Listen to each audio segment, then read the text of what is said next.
Hello tout le monde, alors j'en reviens avec une nouvelle vidéo, il s'agit de ma pile à lire de l'été 2023.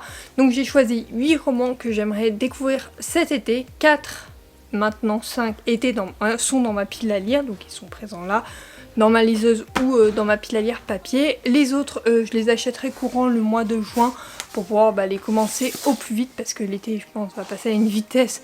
Je te dis même pas, et après, bien évidemment, il y a tous les livres autres que je voudrais découvrir, donc forcément, je vais sûrement craquer et en lire d'autres en dehors de ces 8 romans. Donc bon, j'ai pris les résumés sur mon téléphone pour ceux que j'ai pas, et j'ai les autres sous la main. Je vais essayer de te les présenter, donc en commençant par ceux que j'ai. Et après j'enchaînerai avec ceux que je n'ai pas. Donc je te mettrai des petites images à droite à gauche pour que tu vois les couvertures. Alors c'est parti. Pour le premier roman, il s'agit de Tous nos battements de cœur d'Erika Boyer. Donc je l'ai sur ma liseuse depuis un petit moment. Je l'avais eu quand il y avait eu une promotion sur Amazon, donc avec ma Kindle. Donc bien évidemment je vais te lire le résumé. Joy mène une vie tranquille, paisible, bercée par la douce mélodie qui échappe d'un appartement voisin. Chez elle, à l'abri de ce monde qui lui fait ressentir trop vivement les choses, elle est en sécurité. Un jour, elle découvre un courrier qui ne lui est pas adressé dans sa boîte aux lettres. Elena, la pianiste qu'elle écoute jouer, a quelques paroles de son cru à offrir à la vieille grincheuse de leur résidence. Joy pourrait se contenter de transmettre le message à son véritable destinataire et ensuite l'oublier. Pourtant, sans vraiment savoir pourquoi, elle décide de répondre à Elena. Après tout, quelques mots ne changeront pas son existence, n'est-ce pas ? Donc Erika Boyer, tu sais que c'est une auteure que j'aime beaucoup, d'ailleurs je t'en recommanderai un dans mes recommandations pour l'été, un autre, je l'aime beaucoup et je trouve que ses histoires sont parfois rafraîchissantes et celui-là je trouvais qu'il était parfaitement dans le thème. Je te l'avais déjà présenté parce que je crois qu'il était déjà dans ma pile à lire pour la Polynésie, sauf que j'ai pas eu le temps de tout lire vu que j'ai fait beaucoup de relectures. Du coup je compte le lire cet été, j'espère que cette lecture sera rafraîchissante comme je l'attends. Vraiment, je pense que ça va être le cas, mais on sait jamais. En tout cas, j'ai hâte de le découvrir. Donc il est dans ma petite liseuse. Je pense que je le lirai soit sur un week-end, soit durant mes vacances. Je pars une semaine au mois de juillet avec mes parents. Donc je pense que ça sera le moment de lire les 2 romans Kindle que j'ai. Parce que voilà, c'est ceux qui me tentent le plus sur ma Kindle. Il ne me semble pas que j'en aurai d'autres. Donc voilà pour ça.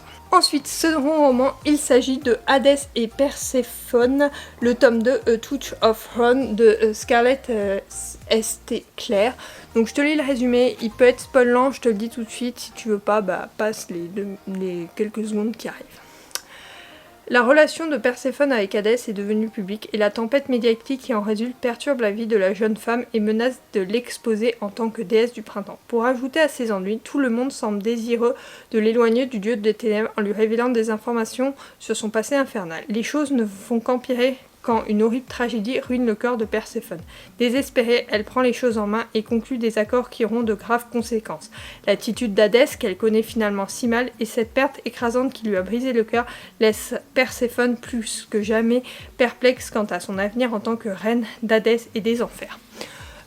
Comme tu sais, j'ai adoré le tome 1, donc je veux me faire minimum le tome 2 et je pense que je ferai aussi le tome 3 cet été en attendant que le 4 sorte et j'achèterai peut-être aussi le point de vue de lui, à voir. C'est sûr que le 2 sera lu très rapidement et j'ai hâte de le lire, j'achèterai sûrement le 3 dans les mois à venir, on verra bien. En tout cas, celui-là me fait énormément d'œil, j'avais kiffé le premier tome, donc j'espère que celui-là sera à la hauteur de mes attentes. Ensuite, je te présente un thriller. J'en ai pas beaucoup, mais souvent j'en lis l'été. Donc il s'agit de La vérité sur l'affaire Harry Kéber de Joy Dickens. Donc j'ai déjà vu la série, c'est sur ma Kindle. J'ai déjà vu la série, donc ça sera pas ça sera pas inédit comme histoire pour moi. Pourtant, j'ai envie de le découvrir. Donc si tu connais pas, en voici le résumé. À New York au printemps 2008, lorsque l'Américain brise des prémices de l'élection. L'Amérique brise des prémices de l'élection de Marcus Goldman, jeune écrivain de l'élection présidentielle. Marcus Goldman, jeune écrivain avec succès, est dans la tourmente. Il est incapable d'écrire le nouveau roman qu'il doit transmettre à son éditeur d'ici quelques mois. Le délai est près d'expirer quand soudain tout bascule pour lui. Son ami et ancien professeur d'université Harry Kéber, l'un des écrivains les plus respectés du pays, est rattrapé par son passé et se retrouve accusé d'avoir assassiné en 1975 Nola Kellengan, une jeune fille de 15 ans avec qui il aurait eu une liaison. Convaincu de l'innocence d'Harry, Marcus abandonne tout pour se rendre dans le New Hampshire et mener l'enquête. Il est très rapidement dépassé par les événements, l'enquête s'enfonce et il fait l'objet de menaces. Pour innocenter Harry et sauver sa carrière d'écrivain, il doit absolument répondre à 3 questions. Qui a tué Nolan Kellengan? Que s'est-il passé dans le New Hampshire à l'été 1975? Et comment écrit-on un roman à succès? Bon, je connais déjà l'histoire, mais j'avais trop envie de découvrir ce roman, donc je pense que comme l'autre, ça sera chose faite, il est déjà dans ma liseuse, et voilà, il me fait drôlement envie. Il faut que je reprenne un peu ma liseuse, je l'ai un peu abandonnée ces derniers temps, et donc ceux-là feront partie de quand on part en week-end ou quoi, on a un week-end de prévu, et quelques autres trucs, c'est plus pratique de prendre ça dans un sac qu'un bouquin. Donc voilà, ça sera à lire pendant mes vacances ou quoi. En tout cas, ils sont dans ma liseuse et bien présents et j'ai hâte de les découvrir. Donc ça, c'était le 3e roman. Ensuite, donc je veux lire Something Wilder de Christina Lorenz. Tu sais que c'est un duo d'auteurs que j'adore. Donc voici la couverture qui me fait trop penser à l'été. Par contre, c'est vrai qu'il est tout fin, donc à voir. Grandir avec Duke Wilder, un père chasseur de trésors aussi célèbre que narquois absent, a légué à Lily une sérieuse aversion pour cette profession et très peu d'argent sur son compte en banque. Utiliser les cartes que Duck avait dessinées à la main pour inventer des chasses au trésor en guidant des touristes à travers les canyons de l'Utah paye les factures mais ne permet pas à Lily de racheter son ranch bien aimé, vendu par son père des années plus tôt. Et définitivement, ce job alimentaire ne l'a pas préparé à voir son premier amour refaire surface, entouré d'une équipe hétéroclite d'amis partis à l'aventure et prêts à en découdre. Léo Grady savait que dans le désert il y avait des mirages. Quand la silhouette de son plus grand regret surgit dans la lumière du feu de camp, il réalise qu'il désire plus que tout renouer avec son premier et seul amour. Malheureusement, Lily l'arrête net. Ça ne risque pas d'arriver. Et lorsque le séjour tel qu'il avait prévu dégénère totalement, le groupe finit par se demander si, après tout, le légendaire butin n'existe pas vraiment. Seul sous les étoiles dans le canyon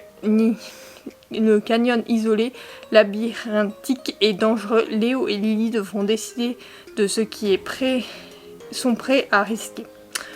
Bon, c'est un duo d'auteurs que j'aime beaucoup, je ne sais pas trop à quoi m'attendre, souvent ce genre d'aventure, avec moi ça fait pas mon ménage. Je me rappelle de quelques romans que j'avais lus dans ce genre-là et j'avais pas trop aimé.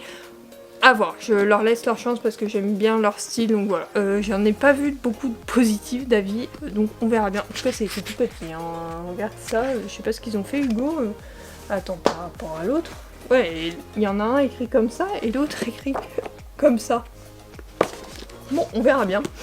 En tout cas, ça sera un livre qui sera rapidement lu puisque il est pas très épais, il fait à peine 300 pages, donc hyper rapide à lire, mais j'espère passer un bon moment. En tout cas, je vais tout faire pour et on verra ça quand je le découvrirai. Ensuite, dernier livre papier que j'ai dans ma pile à lire et dernier livre que j'ai dans ma pile à lire tout court, il s'agit du tome 3 de Les 7 sœurs, la sœur de l'ombre de Lucinda Riley.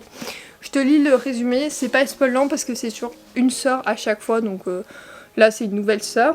À la mort de leur père énigmatique millionnaire qui les a ramenés des 4 coins du monde et adoptés lorsqu'elles étaient bébés, Star Dampiel et ses sœurs se retrouvent dans la maison de leur enfance, Atlantis, une magnifique demeure sur les bords du lac de Genève. Pour l'héritage, elles reçoivent chacune un indice qui leur permettra peut-être de percer le mystère de l'origine.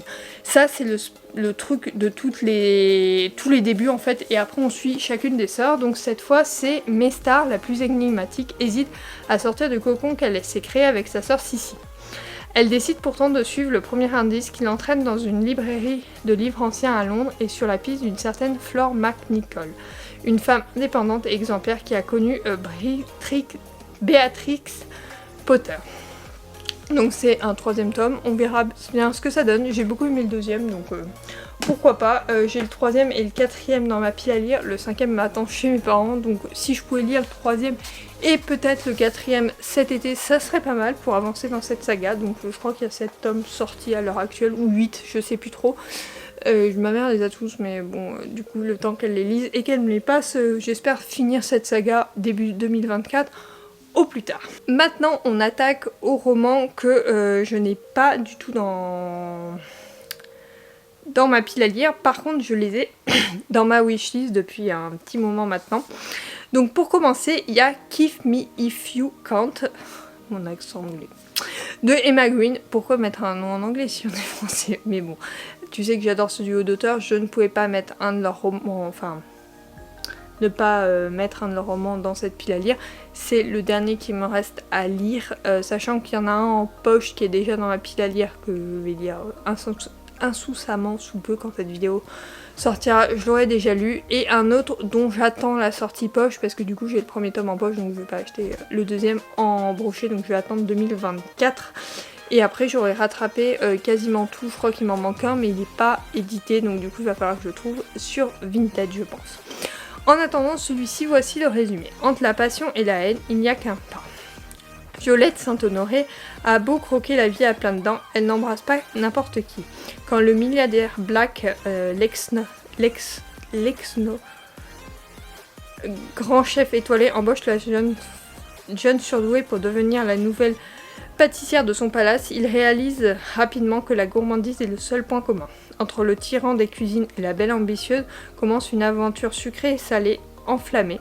Folle de rage contre son patron, folle de désir pour l'homme qui est dans sa vie, la jeune française va devoir choisir confiture d'orange amère ou cuir coulant aux fruits de la passion. Bon, j'ai hâte de le découvrir parce que je sais que je vais passer un bon moment. Après, je ne sais pas trop à quoi m'attendre. C'est un de leurs vieux romans, il faut dire, donc bon, on sait jamais, mais voilà, c'est le genre de roman que je sais que je passerai un bon moment, même si ça va pas être le meilleur, je m'attends pas à les meilleurs, comme tu sais, je te les ai déjà présentés maintes et maintes fois, voilà. Mais j'aime beaucoup ce duo d'auteurs et je voulais lire toutes leurs œuvres, et cette année ça va être chose faite. Ensuite, bien évidemment, je ne pouvais pas faire une pile à lire sans un roman qui sort à la fin du mois. Là, quand tu vois cette vidéo, il doit être sorti ou il va sortir. De toute façon, je te le partagerai, je vais le précommander. Il s'agit de Madame de L.A. James. Tu sais que j'avais adoré Monsieur qui est sorti il y a des années déjà. Et maintenant, j'ai trop hâte de lire celui-ci. Donc en voici le résumé. Maxime, comte de Trévic, malgré lui, a suivi la femme qu'il aime jusqu'aux contrées sauvages de l'Albanie. Il s'est battu pour elle et l'a conquise, et à présent il doit l'épouser sous la menace d'un fusil de chasse. Mais un ancien débauché comme Maxime peut-il être un bon mari, ou bien sa réputation et les secrets scandaleux de sa famille aristocratique détruiront-ils un bonheur enfin retrouvé? Alexia a déjoué des kidnappeurs et des trafiquants et a conquis le cœur de l'homme qu'elle aime, mais arrivera-t-elle à faire fonctionner ce mariage? Confrontée au passé obscur de Maxime, à sa famille sévère et au regard et chuchotement de l'élite londonienne, pourra-t-elle passer du statut de femme de ménage à celui de comtesse? Depuis les montagnes majestueuses d'Albanie jusqu'au glamour sombre du Londres contemporain et en passant par l'idylle rurale de la campagne anglaise, Madame est un voyage envoûtant à la découverte de l'amour, du désir, de l'acceptation et de la rédemption. Alors, il faut que je relise le premier tome, donc Monsieur, avant de lire celui-là, parce que ça fait tellement longtemps. Attends, l'autre, il est sorti en quelle année? Je crois que ça fait un bail. Il a dû sortir en 2017 ou 2018, j'étais encore chez mes parents, enfin ça fait un petit moment que je l'ai lu, mais je l'avais beaucoup aimé, donc j'ai hâte de le découvrir, mais j'ai en même temps peur d'être déçue. Je sais que le premier tome n'a pas du tout fait l'unanimité, pourtant moi je l'ai littéralement adoré. Donc chacun ses goûts, j'ai envie de te dire, mais voilà, du coup j'attendrai de le voir pour le découvrir, mais j'ai hâte de le lire, je pense qu'il sera lu très rapidement après que tu vois cette vidéo. Ensuite, je veux découvrir, donc c'est un 3e tome, donc il est spoilant sûrement, mais c'est Nobody Like You Donc c'est Somebody Like You, le tome 3 de Estelle Mascam. Alors c'est du jeunesse, j'en lis très peu, surtout ces derniers temps. Pourtant cet auteur, elle arrive toujours à m'envoûter avec ses histoires. Entre préjugés et sentiments, le point final de la relation tumultueuse et surprenante entre Mila et Blake. Voilà déjà que 2 ans que Mila et Blake ont rompu et leurs cœurs brisés ont bien du mal à se réparer. Alors quand Mila, de retour à Fairview pour l'été, retombe sur Blake, elle doit se rendre à l'évidence, elle a toujours des sentiments pour lui. Mais il a une petite amie et elle doit l'accéder. Par contre, impossible d'oublier ce qui s'est passé et elle a besoin de réponses. Pourquoi il n'a pas répondu à ses appels et ses mails? Pourquoi refuse-t-il de lui parler? Pas question de rester sur le silence. Elle va tenter de renouer le dialogue, mais peut-être est-il dangereux pour eux de souffler sur la braise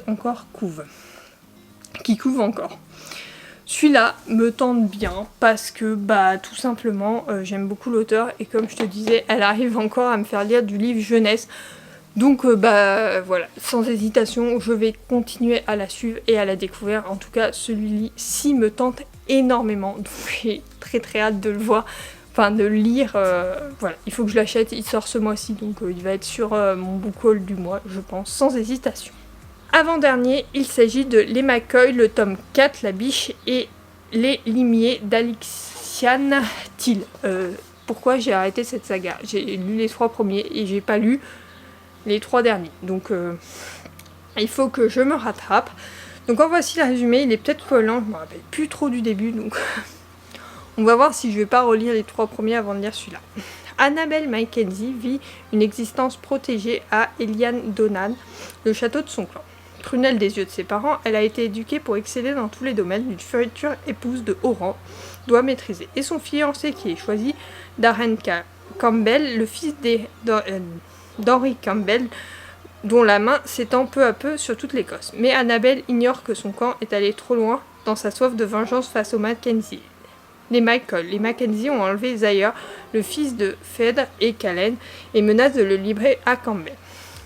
Declan est le limier du clan McCoy, spécialiste du pistage et des opérations discrètes. Il est chargé par les parents de capturer Annabelle afin de disposer d'une monnaie d'échange pour récupérer leur bébé. Mais rien ne se passe comme prévu. Forcé de traverser les Highlanders à pied avec sa prisonnière, Declan doit la conduire sur une île avant qu'il ne soit trop tard. Cependant, quand la candeur d'Annabelle ravive les blessures de son passé, sa loyauté se retrouve ébranlée. J'ai hâte de le découvrir, il me semble que c'est bien plus tard que les 3 premiers tomes, donc ça sera pas gênant, j'avais jamais lu le résumé. En tout cas, ça c'est forcément une lecture qui va se faire rapidement, j'aime beaucoup l'Écosse, comme tu as vu j'ai enchaîné Outlander. Oui, tu l'auras vu sur Instagram, mais tu verras la semaine prochaine dans mon suivi lecture que je l'ai un peu dévoré en une journée. Un peu plus d'une journée, mais grosso modo j'ai lu la plus grosse partie sur une journée, donc l'Écosse et tout ça, j'adore et j'ai trop hâte de le découvrir et de continuer cette saga. Donc il y a 6 tomes, si je peux en lire 1 ou 2 cet été, je pourrais bien avancer. En tout cas, ça c'est une saga qu'il faut que je finisse cette année. Et le dernier, en fait, il n'y avait pas 8 romans mais 10, il s'agit de La Reine Charlotte de Julian Keene. Donc j'ai vu la série sur Netflix et il fallait que je découvre le roman. Donc c'est un roman parfait pour cet été. Avant les Bridgerton, une histoire d'amour a changé le monde. En 1761, par une journée ensoleillée de septembre, le roi et une reine se rencontrent pour la première fois, quelques minutes avant leur mariage. Née allemande, la princesse Charlotte est belle et intelligente et surtout têtue. Autant de qualités qui lui seront utiles car le souverain cache de lourds secrets susceptibles d'ébranler les fondements même de la monarchie. Propulsée dans son rôle de reine, découvrant comment naviguer dans les méandres de la politique tout en protégeant son cœur par-dessus tout, elle doit apprendre à gouverner et apprendre qu'elle a reçu le pouvoir de transformer la société. Plus jamais, elle ne sera lotie. Charlotte a un destin à accomplir. J'ai vu la série, donc j'ai trop envie de découvrir le roman. Je peux pas t'en dire plus parce que voilà, tu sais que j'adore la trilogie, la saga des Bridgerton, donc celui-là, il fallait que je le découvre. Il est dans la pile à lire pour cet été vu qu'il est sorti récemment. Donc j'ai bien hâte de les découvrir. Cette vidéo est maintenant terminée, j'espère qu'elle t'aura plu. En tout cas, j'ai pris du plaisir à la tourner, tu vois, je l'ai tournée un soir en rentrant du boulot, c'est pour ça que je suis un peu rouge des joues. Mais j'ai pris du plaisir à la tourner, à trouver les livres que j'allais lire cet été. J'aime bien ce genre de vidéo. Il faut que j'en fasse plus une en automne ou peut-être déjà une en hiver à voir. Mais en tout cas, j'ai envie de faire un peu plus de piles à lire comme ça. Je vais sûrement t'en faire une pour mes vacances d'été vu que j'ai une semaine cet été. Et puis Voilà, j'espère qu'elle t'aura plu. Si tu as un avis sur ces romans, les commentaires sont ouverts. Pour ce qui est du reste, je te retrouve dès la semaine prochaine pour une nouvelle vidéo. Bye!